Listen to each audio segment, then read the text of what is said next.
Hey, podcast listeners. Today we're going to talk about when death begets life. 22 years ago, I was a pregnant woman determined to have a home birth. I attended hypnobirthing classes to learn how to do the impossible, which is to relax throughout the birth process. I listened to meditations where a soothing voice guided me into relaxing every muscle of my body while envisioning my baby moving peacefully down the birth canal. The voice reminded me that my goal was not to resist the tension in my body, but to embrace it, quote, relaxing as if my very life depended on it. In retrospect, I see that I was being trained to accept the limits and the very death of my body in order for life to be released from it. My practice paid off, and I had a successful and mostly beautiful home birth. Now, as a psychotherapist, I see birth as a metaphor for the entire relationship between a parent and a child.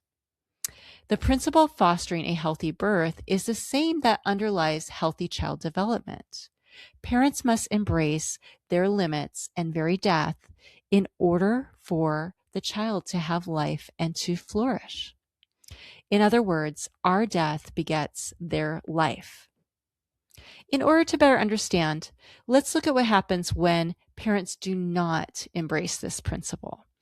As we call this, or Carl Jung once called it, the archetype of the devouring mother or parent. The devouring parent refuses to respect where she ends and her child begins. She's depicted in many stories, fiction and nonfiction, as a controlling, demanding, and or guilt-inducing parent who cannot tolerate her child's differentiation. This can include prohibiting the child not only to physically separate, but mentally, as the devouring parent cannot abide the child having their own distinct thoughts, beliefs, feelings, and interests. A devouring parent refuses to accept the inevitable disappointment all parents must embrace, as a child's job description is to learn to be true to themselves and to disappoint the hell out of everyone else in that process. A devouring parent might entail being fine with their child going away to college, only to study medicine, however. Or she might demand the child stay close and never leave town. She might guilt trip the child whenever he returns home from an outing with friends. Or she might force her own unrealized life ambitions onto him. A devouring parent sees the child as an extension of herself, nothing more. And she experiences anxiety whenever the umbilical cord is threatened because she believes the child's role is to simply keep her company so she never has to feel alone.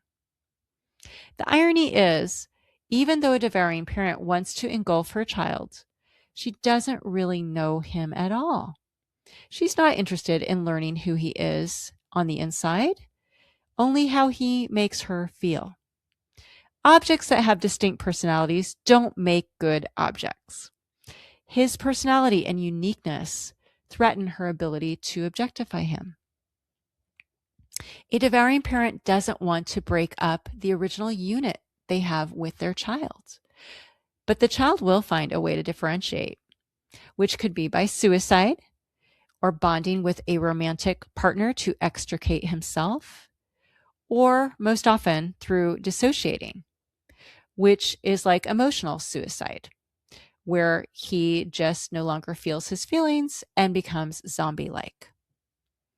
Another way parents objectify their child is by talking at them but never listening to them.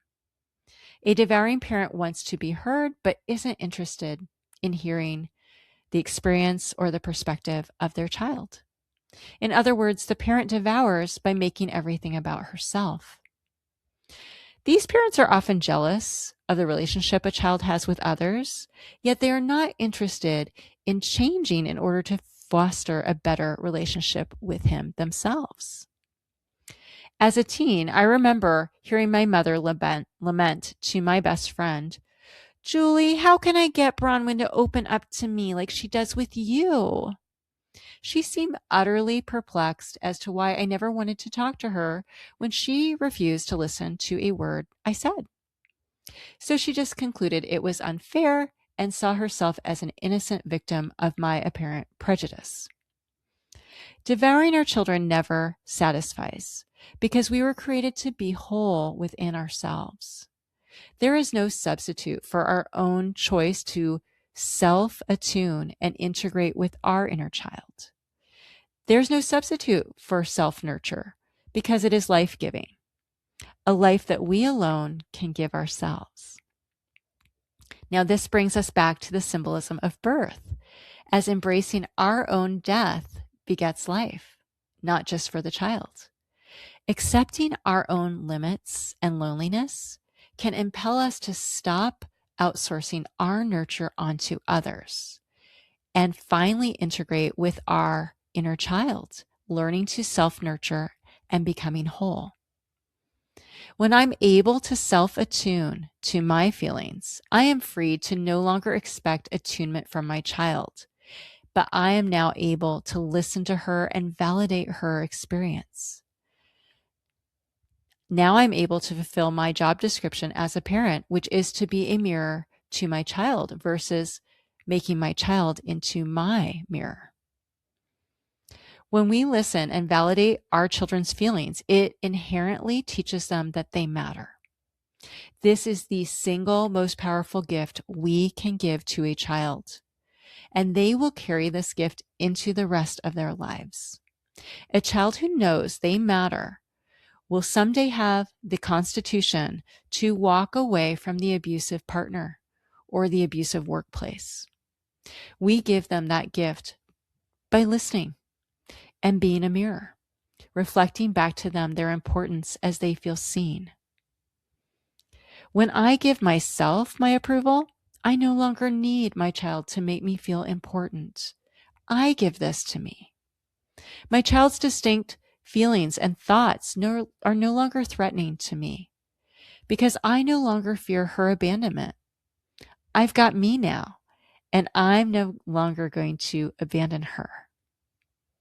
Accepting death can lead to wholeness, and wholeness begets life. But here is the most practical piece for all of us, because we are all children. And the question isn't really if we have a devouring parent, but how we respond to our devouring parent, because all humans have an innate disposition to devour, consciously or unconsciously. All parents are on the devouring spectrum, including yours truly. The question is how we respond to the devouring parent. Many of us want to forgive our parents, which is a beautiful inclination. But what does real forgiveness entail? What it doesn't entail is enabling them to keep devouring. The fact is, humans are all blind to ourselves, and it takes another human to mirror us so we can see ourselves clearly. And that is the job of a child at any age, to be a mirror to the parent, to give them a true reflection. That's what kids do. That's what we're supposed to do.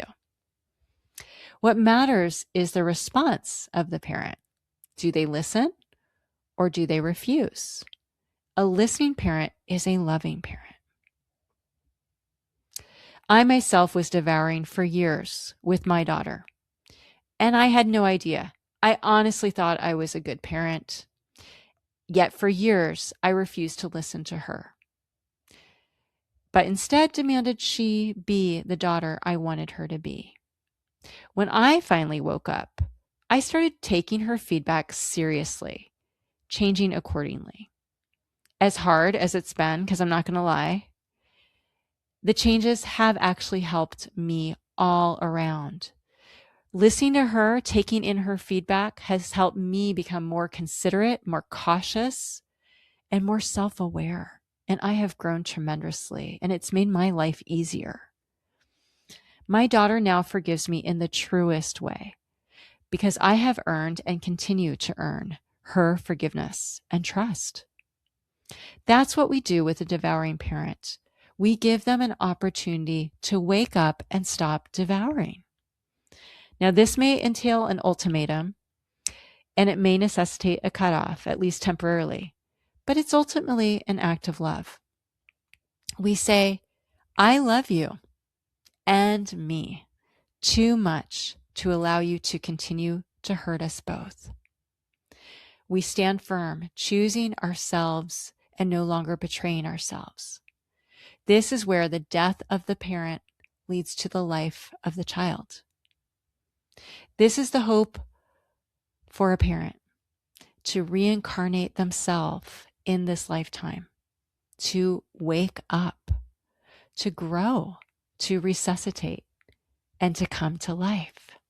It's a win-win if we take our kids up on that offer. Death begets life, and it's always darkest before the dawn. But don't be fooled. Hope is real. Thanks for listening to me today. Please share this with a friend. Please subscribe to my podcast.